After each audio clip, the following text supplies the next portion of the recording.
And we are live. Hello to all my BC WrestlePod nerds out there. And welcome back to the Honor House, your Ring of Honor post show crew here at BC WrestlePod. My name is Mikey, and I am here with my favorite friendo, my newest friendo, who does all the wrestling things with me as of late. Mr. Benny DeBear is in the house, and I'm happy to have you here for this one, my friend. Good evening, Mikey and people of the internet. Let's rock and roll. Heck yes. So, for those of you who are just tuning in, we are here to talk about Ring of Honor's first pay per view of 2026, Supercard of Honor. So, anybody who's not familiar with Ring of Honor, there's a lot of storied history, but this version of Ring of Honor is I don't want to say the rebrand, but like ROH 2.0, I guess is the best way of putting it. This is the Tony Khan era of Ring of Honor. And this is their first big show of the year. So we got a lot to talk about because we're covering almost 5 hours worth of wrestling, which includes 4 matches on the pre-show and then lots of matches on the main card. I'm like, damn, we got a lot. There's one thing about Tony Khan, he definitely gives you your money's worth. Yes. And for the most part, minus our tag titles, because as we would learn later in the show, visa issues are still plaguing us But hey, it is what it is. Every championship was on the line, including an AEW title, which we'll get into in a little bit. But once again, we are here to cover Supercard of Honor. And before we get into all of the action, to kind of go through everything, this little intro bit really quickly. If you are new here to BC WrestlePod, you could probably find us going live majority of the week, in which we have our regular rotation of AEW, NXT, CMLL, and TNA. And then sprinkled in, we cover pay per views, international brands, independent promotions, and whatever else we could think of. Because, in the words of Katya and Trixie Mattel, this is our show and not yours. And welcome to BC WrestlePod's. Sorry. Anywho, uh, if you're looking for something a little bit more self-contained, you can probably find us on your favorite social media site at BC WrestlePod, where we have report cards, predictions, clips of these shows, as well as what each week looks like in the streaming world. We have some merchandise available at our store, bcwrestlepodshop.fourthwall.com, and we have a little coffee bot that will be popping in about every 10 to 15 minutes in the chats on YouTube's and Twitch if you want to help donate to the cause, because we pay for a lot of pay-per-views. And in fact, it helps us pay for things like this upcoming weekend with Double or Nothing, in which we'll be doing a live watch along, which I'm excited. And thank God, I can't speak for the rest of the world, but I'm so happy I don't have to work on Monday, so I could stay up late and not have to worry about going to work because Memorial Day here in the States. So I'm excited. Me and Betty are going to have a good time with that. But let's talk about a tangentially related AEW/Tony Khan product, and let's talk about Supercard of Honor. Love this show, had a good time, but damn, Tony Khan, 5 hours was a lot. And I had, well, the fortune and the misfortune of getting through this whole show in one sitting. Damn, my cheeks were sore. Same. I watched it live, and Benny is a better soldier than I am because I watched it yesterday in one sitting. Well, technically, I watched it in the morning, and then I watched it again on Sunday. Um, I watched it on 2 times speed on Saturday, and then I watched it regularly on Sunday so I can make sure I didn't miss anything. And boy, I did those things out of order. That's okay though. So let's get into it. We're going to be covering briefly 0 Hour, and then we're also going to talk about the main card. Now, we are mostly going to focus on all the matches. We're not really going to talk about a lot of the backstage segments because they mostly set up things that happened on AEW Collision this past Saturday, which, I see Benny shaking his head over there. I'm like, I feel you. I feel you. But tune in tomorrow because we'll be talking about Dynamite and Collision.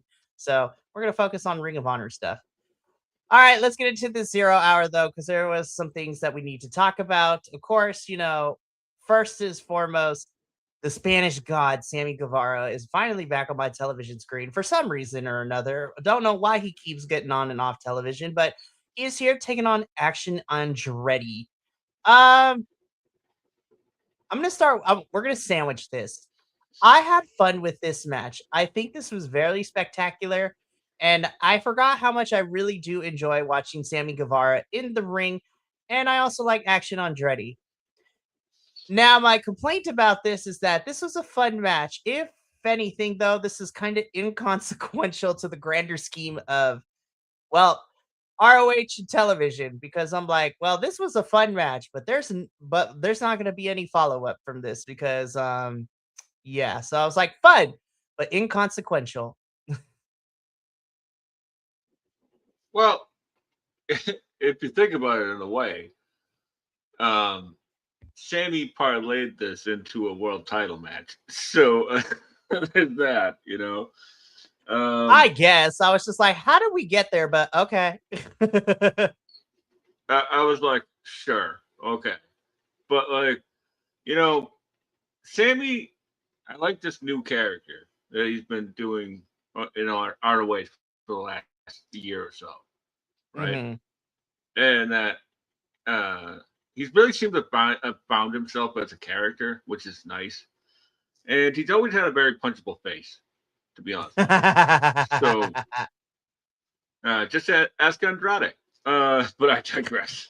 Um, um, to be honest with you, I watched like the first like few minutes of this, and then I just like went and got a sandwich Hey, you because know what? like That is it was okay. gonna be a long night. You know? It was, and again, some of the 0 hour matches fun but inconsequential to the grander scheme of things, and this was one of them.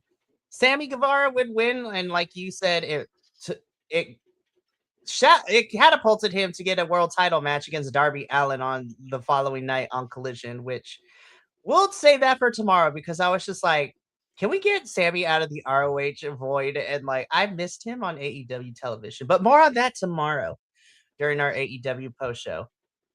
But we continue on with 0 hour because then we get into our second 0 hour match of the afternoon, night, depending on when you were watching it. It was a long one for sure. But right afterwards, Sammy cuts a promo and introduces Roosh, and Roosh basically wins a squash match in like 2 minutes. Yeah, I got like 2 points on this one, right? Because it's not it didn't last long, right? But like my point A is that we've been building to Roosh. There's been some sort of build or push for Roosh on AEW proper, right? The last couple of weeks. So what's Roosh doing here? And why did he get the world title shot? But I digress. Number two, if Roosh is here and Sammy's here, why couldn't we freebird the titles? Like, I don't know. They pick and choose who could freebird these titles. I was just like, this tag team division for Ring of Honor since like, and I don't even want to say since last year, since like the year before that, like a year and a half ago, has just been, it's been rough. Like once the Von Erichs got those tag titles, I was just like, it's just all downhill from there. Oh yeah, I remember that. Sammy and Dustin, right? The Sons of Texas or whatever it was. They had it for like a year. But I digress. I'm not going to go there. That's for a different podcast. Yeah, absolutely. That's where our special will be like ROH. It's like one of those like pop culture ones. It's like this is your life, kind of like where in the world did they go wrong? Like whatever happened to Baby Jane? Like that kind of stuff is like whatever happened to the Ring of Honor tag team division? Which is funny because like they've been on this show, they've been building stuff, but like we don't have the tag titles. So, which is crazy. Okay, let's just talk about this now because I don't have a picture in it and I don't want to forget talking about it. But yeah, we're building a really fun tag division, and we kind of solved that with Butsa in the Brain cutting an on the ramp promo, and then we get the return of the Kingdom for like the 4th time, which I'm never gonna complain because I do like me some Mike Bennett and I love me some Matt Taven. But I was just like, this is really cool. But these tag titles are not like here. We have Sammy who's holding one of them. Poor Beast Morthos is stuck with visa issues, so I don't blame him for it. But we're building up a fun tag team division, but these tag titles are not around to actually be in the mix. Like, what are we doing? Gosh, vacate them and have a tournament. It's not that hard. It's really not. And honestly, and we'll get into it with the certain group no longer holding trios and 6-man tags. Like, hey, you got. I'm just saying, Sean Dean, the captain Sean Dean and Carly Bravo. Like, I'm like, let's do it. Anywho, Roosh wins. Let's move on.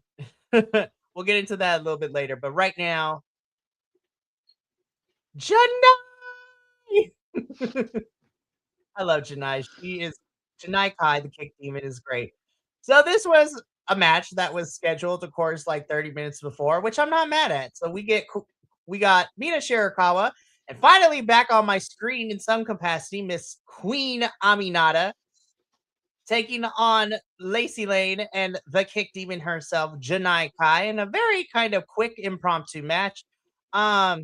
Like I said, I love Janai. I want her to stay with Ring of Honor and for them to do something with her because I think Janai's presentation is unique and it's really cool. And like, I want to see her kick people's faces in. 100%. I think she's probably one of the most unique characters on the U.S. indie scene right now. Mm-hmm. Like, and she seems to know who she is at this point, you know. And like her growth over the past like year has been incredible. But I digress. Um, Apparently Avenado was only here because Harley's injured. Which sucks. Like, isn't it like the fourth time Harley's been injured in this like in this span of a year, right? Like, You know what? I have to look it up because I want to say maybe, but I have to look it up. because she had the nose thing, and then like she had another thing, and it's like, I'm like, Harley, I love you, do we girl. have does she have to learn on TV? Like, what the hell is this? But I digress. I'm sorry. I said that twice right now. So I really like the what do they call themselves? Lethal Demons or something like that, right? Something like that, yeah. Lacey Lane, Janai Kai. You know, for somebody who's they put together a really nice match. These two teams in a short amount of time. Mm-hmm. Like Lacey Lane and Janai Kai like had some really great tag team double teams, and so did Amanana and Mina. This was really nice. This is what I would expect from the a women's tag team match. But I digress. Third time. We have to keep that we're gonna keep that counter going. No, it's fun. Trust me, I say it a lot of the time too. Queen Aminata, Mina Shirakawa pick up the victory here. So we get into our final 0-hour match, which this one was so much fun. We have the Rascals in the form of, Desmond Xavier and Myron Reed taking on the Premier Athletes.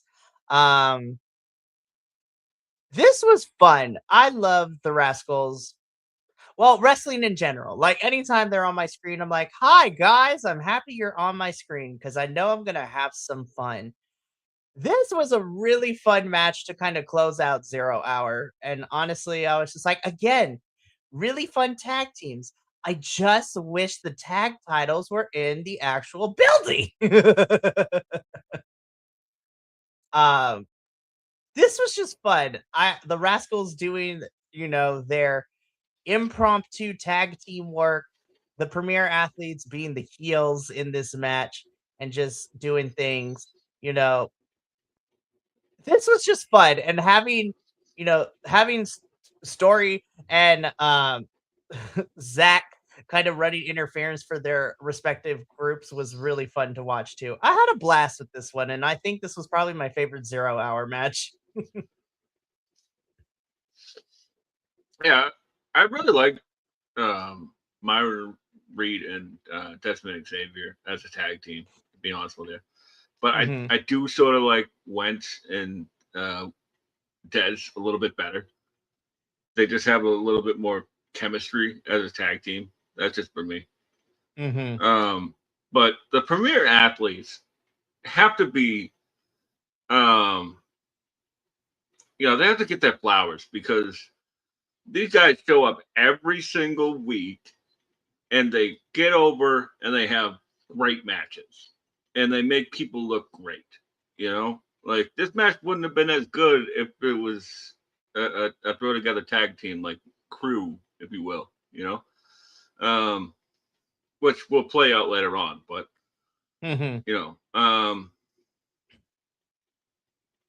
but Aria Dabari is like somebody that's been with ROH since like its inception in or the first ROH pay-per-view in 2022 under Tony Khan. Like at the time he was doing like the Trust Bust. You remember the Trust Busters? Yep. This, Slim J and stuff. Oh my gosh, Slim J. And the reason I know that is because I was there. That's before the start of 2022. But like I don't know. I just like I love Mark Sterling. He's always great. And Wentz doing the springboard over actually using a Cazadora from Stormy Daniel. Whoa, Stormy Denali. Yeah, I was just like, that's a whole different that's a whole different subset. Yeah. It's really tough. Trust me. I've caught myself saying the whole thing and be like, that's not what I meant.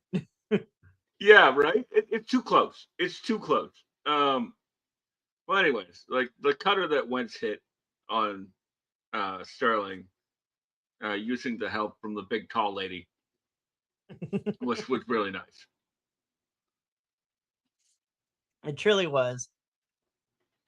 Again, I had fun with this match. The Rascals pick up the victory here. There are ROH tapings happening today, so that's gonna be fun. And a wrestling friendo on the internet let me know that at today's tapings, not necessarily a spoiler alert, but has me really excited whenever we get the match though, is that the main event of these tapings today is going to see AR Fox and Dez mix it up for the TV title. I'm like, ah! Oh, that had Pro Wrestling Revolver written all over it. And I was just like, yes, I was just like, oh, whenever we get that match on ROH TV, like on Honor Club, I'm here for it. I'm excited. But that takes care of 0 Hour. Now we get into the main course because boy howdy, we got a lot of main card matches to talk about, and let's just kick things off. So we opened up the main card of Supercard of Honor with this Pure Rules match. This is, of course, Mr. Josh Alexander. Josh Woods. There's too many Joshes because I was like, now Josh Alexander versus Josh Woods. That is a match I want to see. Yes, very much so. Please. Very much so. Whenever he's healthy. Yes. But we got Josh Woods versus Nigel McGuinness. This was just so much fun to watch in this Pure Rules match. Watching Josh and Nigel toy with each other and like cost them the rope breaks was hilarious. Then we got the commentary spot where Josh and Nigel were on commentary, and then our ref gets on like a third headset and tells them they need to get back in the ring, which was hilarious. But once we got past like the first couple, like 7 or 8 minutes of like them playing around with each other, then it got into the technicals. I was just like, lots of ankle grabs, lots of submission maneuvers. Josh nailing Nigel with forearm shots in the front and the back, and just Nigel also putting in that technical work. Oh my God, this was such a fun match to watch. And yeah, this was really fun. I really enjoyed this, and honestly, this was really smart way to open up the show. If I'm being honest, this was great. Yeah, it was incredible. One thing I really liked is that in the past few weeks on Ring of Honor, leading up to this, Josh Woods, his matches, the pure matches he's been having, he's been making people use the rope breaks, and Nigel played Josh at his own game, and he smartly made him use all the rope breaks, but you didn't even notice it until like they were all gone. And Josh, poor Josh, man. This is somebody that like I'm just like, could you do something? Could you do something with him? Like I feel like I'm poking Tony with a stick. Like do something, do something. You know? Hey, you know like, what? I would be okay with Josh Woods being the one to take the title off of Tiger Style, honestly. Like, Yeah, me as let well. Josh have a run with it with the pure championship. Like, why not? And like Josh Woods looked rocked at the end. There was like a boot that Nigel came off the ropes with and caught him like right on the jaw. Mm-hmm. And Josh was like all glassy eyed. And they were just like, we got to go. We Bring it so home, like, kids. Bring it home. yeah. And then Nigel hits one more jawbreaker lariat for the win, which I thought at the time was like, oh, okay, that's weird. But in hindsight, yeah, you got to go home. You got to go home. That's very true. Ooh, hold up. I'm going to bring him in. So, new friendo, Miss Grainmaker Wrestling Podcast. This could be the start of something for Woods. Getting a high profile match for just Nigel has to mean something. And I do hope that's the case because Josh is another one that has been here for the rebrand since the beginning for ROH. And I would love to see him kind of get pushed into being some sort of singles champion, whether it's the television title or, like I said, the pure championship, I think would be up Josh's alley. So I really hope that we're going to start seeing something for him. And I'm going to be saying that a lot because I'm like, the pieces are there. I just need ROH Television Honor Club to start giving me small threads like we had in the first year where we got stories and stuff like that. Because I love the wrestling, man, and the wrestling's always going to be good. I just want like more tightened story threads. But here's hoping. Alrighty. Yeah, I'm But not getting my let's hopes up for that.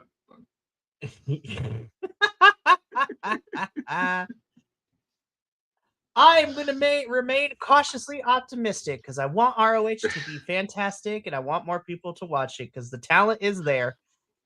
But Nigel McGuinness picks up a win against Josh Woods. Very fun opening match for this one. And we continue to roll on through the main card as we get into match number 2, which is for the women's ROH Women's World TV Championship match. We have, of course, the challenger, Ms. Viva Van, who, God bless her, she is climbing up the ranks in terms of ROH. I was like, I love her style of wrestling, and I just love her in general. Of course, she's wrestling all over the world too, and of course, student of the LA New Japan Dojo, which we love to see. And she's taking on the champion who is defending her title in straight from Yo Mama's Kitchen, Red Velvet. And yes, I was going to bring this up, Grainmaker Podcast, but yes, Red Velvet finally got a full Titantron with everything in the works, and I was just like, finally, this girl has worked hard in everything that she's done. And I was just like, thank you for giving her the Titantron. That was a good presentation of her. And I was like, thank God. That's what I need for some of these ROH folks. I'm like, just invest in the Titantron and give them some presentation. Like, damn. That is how one of your champions should be presented, with a fun little Titantron, which I loved. It was great. Now, as far as this match goes, this was really great. I really did like this. I'm going to be saying that a lot because, like, I have small critiques, but not a lot of critiques. This was really cool to watch Red kind of be able to do her thing, but this was really good showcasing for Viva Van too and what she can do too. I'm like, Viva's pulling out a lot of these power moves in this match, like being able to lift Red onto her shoulders, using her arms. I was just like, Viva is really not giving it to Red, and then Red having to counteract all that. I had fun with this match. I really, really did. And honestly, I think this was more so a good. I feel like let me put it this way. I didn't feel that Red was going to lose this championship match, but I also think that it also did its job because it really showcased Viva, and I hope that Ring of Honor put some stock into her because I think Viva Van is something really fun. Yeah, me too. And if I could be wrong, but I think she's been signed to AEW for a while, and we just haven't seen her. But it happens a lot. You know, I really like what was it like a straight jacket, electric chair type, like one wing angel thing. Like, Ooh. oh, that was so cool. And she just kept going for it. And early in the match, Reddit hit like a wicked nice looking running leg lariat. And it's one of those things where like you don't see it as I don't see it as much as I'd like to. And it's a move that has a lot of impact, but it must be really awkward to do because nobody does it. So Absolutely. this one was really fun. Like I really enjoyed this one. I always like Red Velvet. She seems to be putting it all together. I just liked a little bit more definition, whether she's a face or a heel. Mm-hmm. That's all I got for this one because uh, I could gush for a while, but we need to move on. I appreciate and respect that. Oh my goodness. Well, I do want to bring this in though. The Grainmaker Wrestling Podcast stated that this was one of his favorite matches on the show. And honestly, you can make an argument for that. There are a couple of matches I really enjoyed on the whole entire main card. This was definitely one of them. This was a good showcase from both. Red Velvet retains her championship. And again, we'll talk more detail about it tomorrow, but later in the show, she would call out Willow Nightingale for a TBS championship match. So I am excited. Alrighty, let's keep this going. Match number 3. Ooh! This Oh man, it was really fun to watch this. So again, even though the Thursday Honor Club episode was taped about a week and a half ago, we have our newly minted ROH Men's World TV champ, AR Fox, taking on the Blackheart, Lio Rush. And I knew on paper I was going to have a fun time with this, and a fun time I did. I still say that AR Fox is one of the few wrestlers that I'm continuously surprised with how innovative his offense can be. Like, I can't tell you the official terms, but like when AR was in the corner and he was going up and Lio Rush like pulled him down and knocked him off where I thought he was going to do like a nut shot onto like the post, he ended up like bouncing off the ropes and then getting Leo into like a lay down, sit down, like cutter of some sort. I was like, what? I was like, how is it? I'm just really happy to see AR Fox finally get his dues. I know here at BC WrestlePod for a long time we've had the running joke like since All In like 2 years ago because AR wasn't able to travel abroad. I feel like he was in the doghouse for a little bit, but I'm really happy that AR is finally getting his dues because he is freaking fantastic. And this match really showcased why he's very innovative and why he's television champ. And again, Blackheart Lio Rush, I think, is such an interesting character, and I really love what we've been doing. And it's bleeding into ROH and AEW and everywhere he goes now. So I really dig it. This was fantastic. But Benny, what did you think of our match between AR and Blackheart Lio Rush? Yeah, I actually wrote down that spot as well because I was like, what was that? Because like he hit 2 cutters, like one was blocked, and then like he bounced off the ropes again, and then hit another ace cutter, you know. And I really like the story that they're telling with Lio Rush and Action Andretti. Because there was no payoff between crew breaking up and Action just coming back. Like I know, like they've been doing backstage segments with like him just being like calling him or whatever. So this is pretty interesting. I like it, and it's sort of a heel versus heel match, and I'm here for it. Action Andretti getting involved right before the final hour frog splash was pretty cool. And then, as you said, like once I like really once I saw like the graphic for this on the go home for the show, Hmm. when AR Fox won the title, and then like the video popped up with Leo, I was like, oh my god, this match is going to be so innovative, and it did not let me down. And No. I'm so glad that the black card is here because it seems to be Leo Rush in his fullest form. Oh, I love the Blackheart character for Leo Rush. I've always loved his unique offense in general, but this Blackheart and the presentation of it has been really fun. And these are just two people who are very innovative in their offense. And so this was a fun match. This was one of my personal like top 3 matches of the night, which is really hard because I thoroughly have something really fun and enjoyable to say about a lot of matches, but this definitely was probably in my top 3 in no particular order. AR Same. Fox retains the championship. It seems that we might be doing something with Leo and Action Andretti. And you know what? We getting the payoff of the crew breaking up, which I'm okay, which I'm excited to see, whatever fallout we get from it. So that should be really fantastic. And again, we'll talk more about it tomorrow, but we got to see a little bit of that during Collision. But stay tuned tomorrow for that show. Alrighty, let's keep this going because we go from our men's world TV championship match to our women's pure championship match. This, of course, is the challenger, Miss Diamante. Of course, part of the minion squad of Athena and Billy Starks. And she is taking on the champion and Miss Diana Perazzo, the virtuosa, if you will. And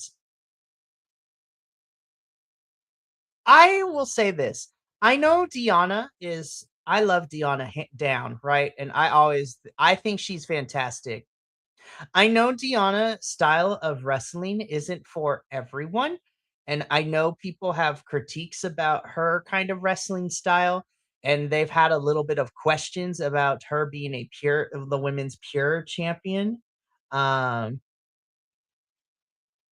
I will say this. I think this match, and again, I've always been a big supporter of Deanna. I think this match is probably, as far as like pure matches have gone since Deanna has won this title since Final Battle, I think this is probably her best pure match since becoming champion back at Final Battle.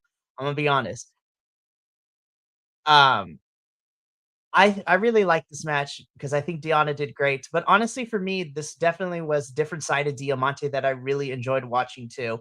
It was fun watching Diamante take advantage of the warnings like with the open like the closed fist and stuff like that, but also her just being more brutal when it comes to her style too. And like leading into that pure I'm gonna break your arms like submissions with the Fujiwara armbar and other means. Like, I thought this was a hard hitting fight for as hard hitting as this match could have went. Um, I really liked this one. I really did. Benny, how did you feel about the women's pure championship? This is probably one of my favorite matches of the night, to be honest Hell with you. yeah. Because I've been a huge fan of Diamante since she was in LAX with Santana Ortiz. Um, and this is probably the best match I've seen of that they've let her have on television for a very long time. And she's a badass, man. And Deanna, I will agree. She's not always my cup of tea. She's not always my cup of tea. Um, I, I'm not going to get into it. We don't get the time. But um, I really like the story going into this. Once again, um, that Deanna has not uh, used a rope break since she won the title. She's been making other people use up all of their rope breaks, and then like Lee Moriarty, um, just snapping on the Venus de Milo and making him quit. Hmm. I I love the final sequence where like Diamante is like firing up, and she just like flips her off, and you see just like a switch flip on it, and she's like, "All right,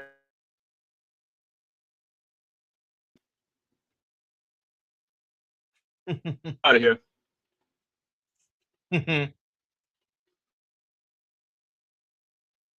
Ah, uh-oh, I think Benny froze. No! Oh, there you are. Come back to me, my Never, friend. it's always Come something. back to me. There we go. There we go. We're back. Okay, we're good. Thanks, Grainmaker. Thank you for stopping in for a little bit. But no, I 100% agree with you, Benny. This was a really fun match for both women. Deanna retains her women's pure championship. Now, let's get into the other half of that because now we move straight into our men's pure championship. Tiger Style and Lee Moriarty taking on Ace Austin. Now, love Lee Moriarty, love Ace Austin. I think this was a decent match. I do feel that there were a couple of sequences that kind of felt off to me a little bit. Ace Austin is not necessarily known as a technical wrestler himself. I will say though, I think what worked to the advantage of this is what worked in the advantage of this is I feel that because Ace Austin has been getting more innovative with his offense, which I think he's unique. I think it definitely brought some uniqueness to this match. However, um, I didn't hate this match, though. I will say I wish I got a little bit more, but I still thought this is pretty decent. Benny, what did you think? Am I off base? Do you agree, disagree? Like, how did you feel about this one? No, I sort of felt the same way. I thought it was a decent match. I didn't think it was as good as everybody said it was. Um, at least that what I've read on the internet. But I love Lee Moriarty. His run with the pure title is probably like been my favorite thing on Ring of Honor for a long time. Since like, Mim is dead in the water. But I digress. Um, I really liked that there was a lot of winks and nods at different people from ROH history throughout the night. Like Josh Woods had used a couple of moves from his old tag partner Silas Young in their match, in his match, and in this match we got a phenomenal forearm uh, from former ROH Pure Champion AJ Styles. And then Moriarty clearly had a game plan going into this and used up all Ace's, once again, used up all the rope breaks. This was sort of like we had 3 pure matches on this card, and pretty much all of them were like the same story, but they were all different, which is great. This is just goes to show you how you can manipulate the rules of the pure title, right? And uh, Lee Moriarty using the leverage on the European clutch was really nice.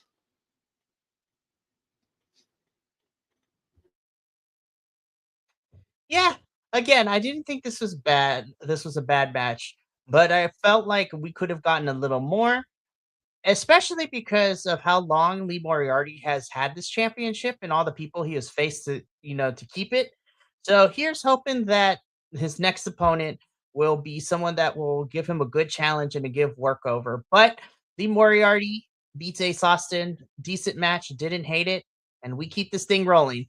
Now, this next match we're going to talk about doesn't have an official graphic because the match was made during the show earlier.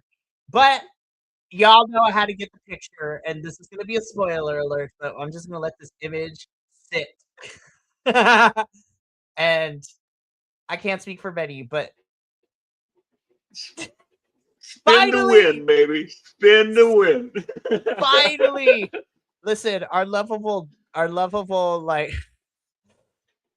our lovable cousins and their gay uncle, like let's just call it our gay uncles. They finally did it.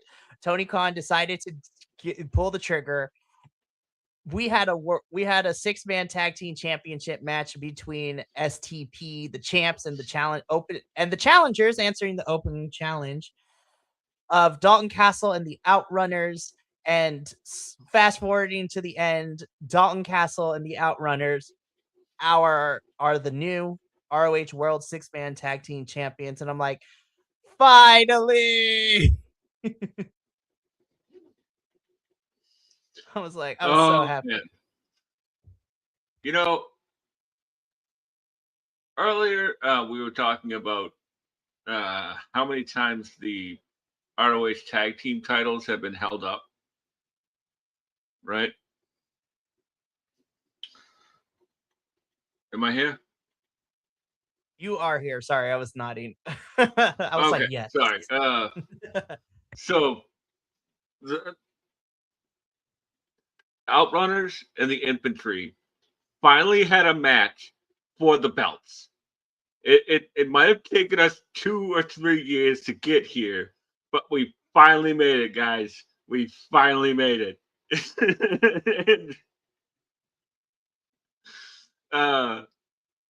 You know, to be honest with you, this was my match of the night. Like, because it's Dalton Castle and the Outrunners and STP. So I'm like, you can't play with my heartstrings like this, you know?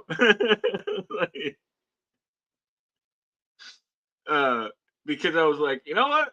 Like halfway through, I was like, you know what? I don't care who wins. But like because of the match structure, I was like, I care who wins. You know, like no, same. It's just like, listen, I agree. We finally got here, but Tony Khan, I swear to God, if you continue to tease me and not put titles on Dalton and the Outrunners, we're gonna fight. And then like finally, like when Dalton hit the bangarang on Shane Taylor, and then like they've been doing this like it's the bangarang first, and then the son of a bitch elbow. Mm-hmm. Like they sort of reversed it the past couple weeks, which I think it works a little bit better.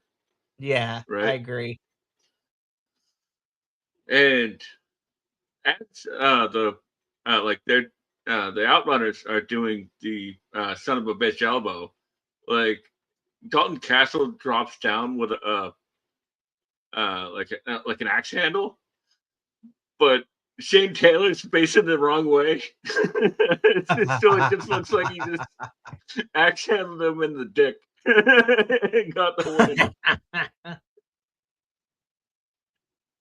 Oh my goodness. Oh man. This was silliness and old school wrestling at the same time. I loved every single bit of it, you know.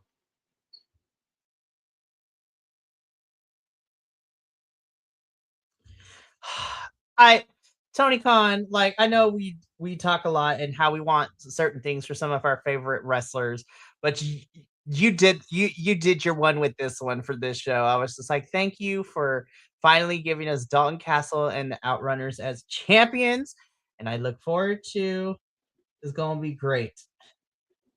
Now after the match, the rest go ahead. I was just gonna say, no lie, the rest of the card was sort of a slog for me to get through because, like, I had been spent after that.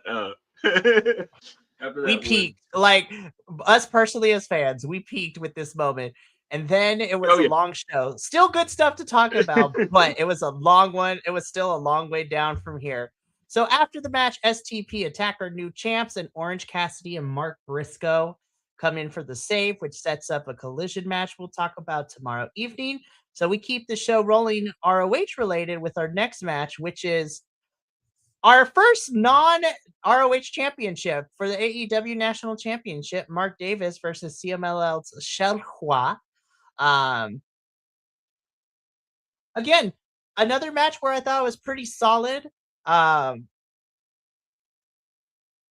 thought it was good. I thought it was fine. It wasn't bad. It was decent. I enjoyed this. Definitely felt out of place though. Being like towards the tail end, I'm like, damn, this felt like we could have put it like towards the beginning of the show, but that's okay. Yeah, I think this and the Red Velvet and the Man match should have been switched, but what do I Oh my know? gosh. Yes, I actually would agree with you there. Uh, but you know what? In all actuality, this was a great come down match. Like, because, as we just said, like, we peaked at the Outrunners.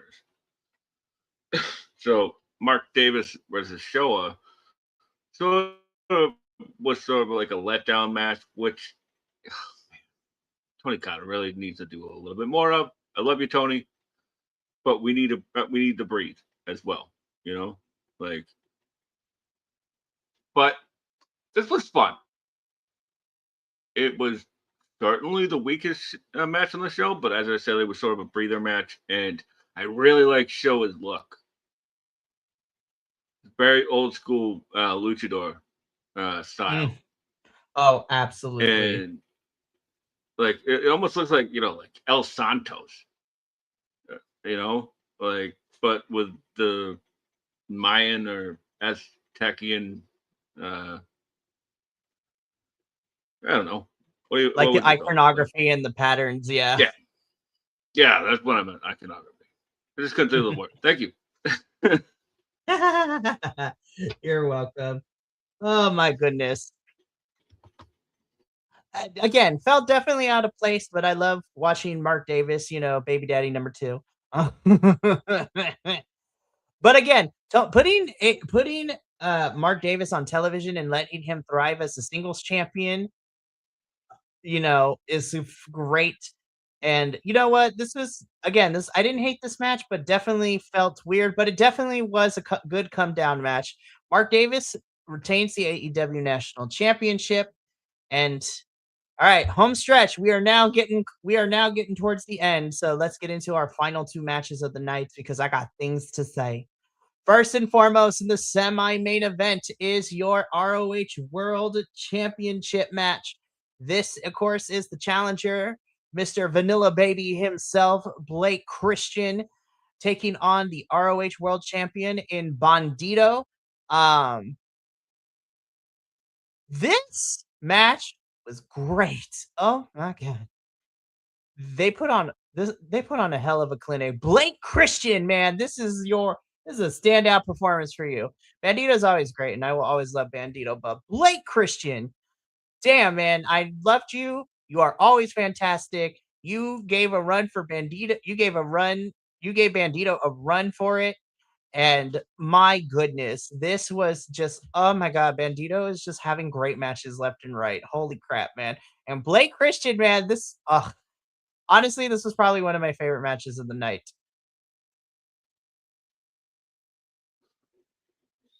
Yeah, I'm a big Bandito Mark. I have been since like 2019. So like anytime he's in a match, like it's probably gonna be my match of the night. Um, I mean, like I just said that the Castle Runners were my match of the night. Yes, that one was, uh, but this match was still great. I'm not taking anything away from it. Blake Christian is a special dude. I'm surprised it didn't pay off here, to be I honest with know. you. Because the way everything was built, like it was like he's been chasing Bandito for a year, and like he even got that mentorship from Jay Lethal. I'm sure this isn't the last of we'll see of Blake Christian and Bandito, but I think they should have switched the belt here because it sort of like took the air out of the room when he didn't, because even when the bell rang, they were chanting "new champ," you know, Mhm. and like, but I digress. I really love the Styles Clash segment of this, and then like Bandito did like a variation on the 21 plex where like Oh he my like gosh, deadlifted bro. him into like a Northern Lights suplex. Ooh, that was so beautiful. I was like, Bandito, what are you doing? And then like by the end, like when he had finally hit the 21 plex, I had noticed something, and I hope Mhm. Bandito's okay. I hope Bandito's okay because it looked like he might have tweaked his hammy. Um, Yeah, oof, I was worried about him too, especially well, okay, let's fast forward a little bit. So Bandito retains, and I was a little worried for what happened afterwards, and then also what this means going into this weekend. But yeah. Bandito retains the championship, and Swerve Strickland makes a surprise appearance in ROH, and he beats up on Bandito. And I know people don't want to call it the name that Swerve has made this move with the chair, but I'm gonna call it as what it is and what Swerve originally originated it. But Swerve hits a cop killer. Oh, Yes, he hits a cop killer on Bandito, and I was just like, good golly gosh. I was like, Bandito's dead. Oh my gosh. talk about that's so great. Good job, man. Like that's another ROH reference, old school ROH reference. We got Homicide, we got AJ Styles, we got Samoa, all that stuff. I love it. I love me some references. I do, and honestly, I'm like, it's okay to call it the name by originally it's supposed to, you guys. Like, we don't like. I'm gonna call it because that's what Swerve calls it, and so Swerve hits a cop killer on on Bandito, and Bandito is just like on the floor, and it's having some implications going into this weekend at Double or Nothing because Bandito and Swerve are gonna have a match for in the Owen, and that's gonna be interesting of how this carries over into that. But great semi-main event, a really fun post-match stuff. Swerve is also great. I love Swerve as well. Swerve and ROH for a little bit would kind of be fun, not gonna lie. Um, It would but certainly anywho, elevate the brand. oh, 100%.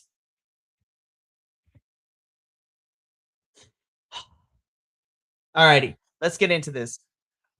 Now let's get into our main event, which I was at the beginning of the show. I was really happy when Ian Riccaboni and Caprice Coleman told us that our survival of the fittest match would be main eventing the show, right? Then looking at how long this event was and factoring in some time zone differences, I'm like, these girls went on in the main event and it was like 1 or 2 a.m. in the morning. Holy shit. And they looked tired, they looked ready for a nap, and despite all that, this match was so much fun. We got all the spots in this match. We got tables, we got kendo sticks, we got lariats, hubmans, we got ladder spots. Like, these girls showed up and showed out. And I, am I am I happy that Athena retained? Kind of, because I love Athena. Do I wish one of the other 5 women in this match took the title off of her? Absolutely. But I do think that in this match particularly, I honestly think I don't want to say minus Billy, but minus Billy because she's been here for a little bit while, so she's not really newer, and she's always been around like the spotlight in terms of ROH, given of her stories with Athena. But I will say that this match definitely showcased this ROH women's division and its potential from the newest, brightest star, Miss Maya Worlds, being in here, like doing awesome things, to those who might not be familiar with Yuka Sakazaki or even Zeta Steel, who have been around for a little bit in the indies and the international scene and doing great. But honestly, my MVP for this match is I don't want to say Miss. Um, my MVP for this match is Trish Adora. They are, oh my God, the potential is there. And I need Tony Khan to put some stock into Trish because I think they have some incredible potential and incredible talent. And I feel like while this may not have been my favorite match of the entire night, I will say this is, and not to compare, but this is where I wish AEW's would take notes with their women's division, because we had more women's matches and women talent on this pay-per-view than we normally get on a weekly television episode or an AEW pay-per-view. I'm just saying. And this is how you showcase newer women's talent that have been here for a little bit in ROH, but other people may not be familiar with it. My God, I had fun with this one. Benny, how did you feel about the survival of the fittest match? I have to agree. Like, Christy Dora was definitely the MVP, and considering that, like, I'm a huge Christy Dora fan.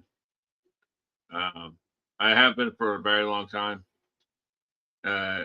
Anybody who else is a big fan, go search out her match with Asha Kong from Ashe. Incredible. Yuka Sakazaki is just a lovable spirit, she usually wrestles for like TJPW in the Magical Sugar Rabbits tag team. Zeta Steel is somebody who, like, even before she got the WWE ID thing, like, was already on everybody's radar. Like, because she was in Stardom for a little while, and she was doing a lot of stuff in Beyond. But I digress. I really need. I'm sorry. I love Athena. Athena is one of my favorite wrestlers going. I need that belt off her. I need that belt off her really badly, because we're going into the third year with her as champion, going into the Owen, and it doesn't give me hope for the likelihood of Athena going far in the Owen. I could be wrong. I could be wrong, because Tony Khan has really like shattered my expectations when it comes to wrestling. So, and I love that, by the way. I love that. So, I trust the man. Like, I don't always have to like it. It's just the way wrestling works. Maya World is pretty goddamn great. She's gonna be She's gonna be something in a year or two. Right now, she's still super green. But I see a lot of the influence that in her movements that you can totally tell that she's been training with Athena. Oh, most definitely. And Billy, what else can I say about Billy? She's one of the best. She's a prodigy, and she's a prodigy. I feel like he has regressed in a year. But I think that she's somebody who can get back up to speed really quickly. This was not her best outing. I'll be honest. No, I agree. I'm sorry? No, I just said I agree with you. Oh, yeah. And all I was going to say was that this show was great overall. But as somebody who is, I wouldn't even say a casual fan of ROH at this time, I'm going to need something to latch on to come back for Death Before Dishonor. I'll be honest. Yeah, I kind of have to agree. And I feel like, okay, let's get into it then. So Athena retains. I thought this was a fun match, though I will say, though, this was more of the showcase of the other five and not the best outing for our champion. And I am kind of hoping that that title eventually gets put on somebody else. Not because I don't like Athena, but I feel like we need to take the women's championship in a different direction and start giving, the other women in this division a shot at potentially becoming champion, because Athena has had a chokehold on this championship and this division forever. And I kind of want to see some new, fresh things for it. And honestly, if they changed it, and again, with some tweaking and giving me some story threads and some, continuity between things, like between shows, I really would consider not every week, but like us having and talking about, hey, this is what happened on ROH this week. This is what you need to be looking for. But I don't know.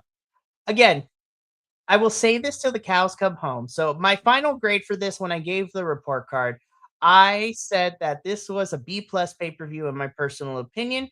And the reasoning that I gave is that I thought that all the matches, even the ones that I had issues with, I thought they ranged from decent to fantastic. And I don't think there was necessarily a match that was super horrible like I'm used to of other, promotions and other matches.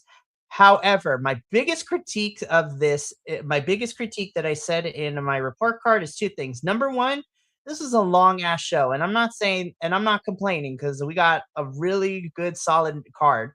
But for me to watch a almost 5-hour show for the pay per view, but then we don't get this same type of, I don't want to say production, but like storytelling and things like that on the weeklies makes it really, really hard for me to want to tell people to watch ROH. And my other biggest critique that I had with this is that as much as I really enjoyed all these matches on the card, there was little to no story going into this. A lot of these matches were made like the week of or the day before Supercard of Honor. So I really want ROH. And I know I keep saying this and I always keep getting made fun of in a familial way, not like people actually picking me apart. So don't come after my friends, you guys. But I am cautiously optimistic. I want ROH to be what it was the first year of the rebrand, where we had storytelling and we had story threads and things like that. Wrestle again, and I say this until the cows come home. Good wrestling is fantastic, and excellent wrestling is fantastic. But I'm also here to be sports entertained. Give me some over the top telenovela stories in my wrestling. And ROH has that history of telling really fun stuff.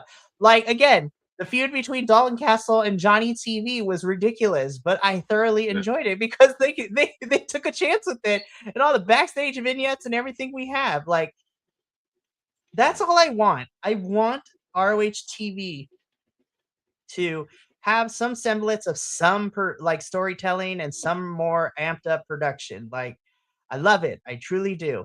But I need some stories because whenever we're getting, the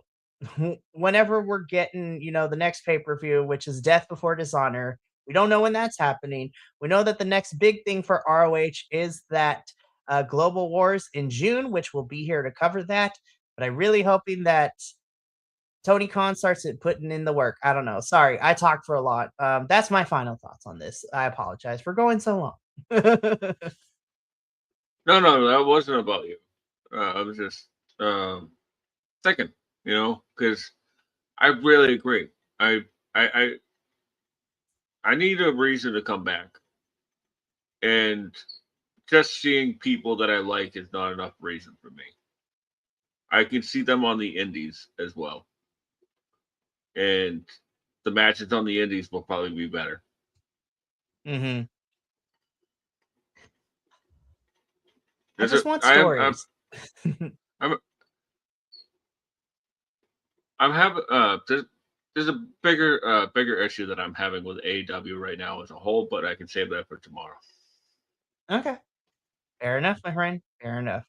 Well, that is our Ring of Honor Supercard of Honor post show. We kept it to about an hour and 10 or so minutes.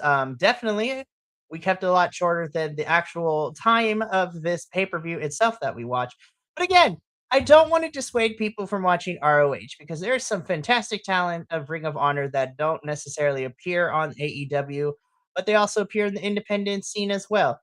But Ring of Honor and Tony Khan, please get it together because I want the weekly TV shows to be just as fun as the pay-per-views. Then I would stop complaining. But here's to here. Anyhow, well, that's going to be it for us here tonight for Honor House. Thank you so much for tuning in. We got a very fun week ahead of us. Tomorrow evening, Benny and I will be back at it at the helm, but this time we will be switching from Ring of Honor to its older brother in AEW. So we will be covering last week's AEW Dynamite and AEW Collision. And guys, this is our final show before Double or Nothing. So we will also be doing our predictions for the card that we have announced so far for Double or Nothing. So that is going to be a lot of fun. Then on Wednesday, we have NXT and CMLL. Friday, we have our TNA post show. Saturday and Sunday is going to be busy this Memorial Day weekend. Saturday, I will be hanging out with some friends to decimate and just to have a good, messy time. We will be doing a live watch along for Saturday night's main event for WWE, which is like, okay, it's whatever. But then we get to have some fun on Sunday. Benny and I will also be spending lots of time this week. At Sunday, we will be doing a live watch along for Double or Nothing. And honestly, I have issues with some of the matches, but I'm here to be entertained. In the words of Cresta Star, sometimes I'm here to be sports entertained. And some of these matches are sports entertained. But also, I need, hopefully, nothing is too crazy with what Okada has dealing with back at home in Japan. So, but here's hoping because I'm looking forward to that match. I think Darby and MJF's gonna be fun. This 7-on-7 Stadium Stampede match is going to be a key. It's just going to be crazy. I'm interested to see how we get away with certain things because, the New York Athletic Sports Commission doesn't like the bleeding. So we're going to see how that goes. But we got a fun week ahead of us. I got to get me and Benny up on out of here. So thank you so much for tuning in. I will be back tomorrow with Benny to talk about AEW. But until then, from all of us here at BC WrestlePod to you at home, remember, take care of yourself, love one another, stay iconic, and most importantly, you always deserve to finish your story. We'll see you tomorrow for AEW. But until then, sayonara, adios, and until next time, peace.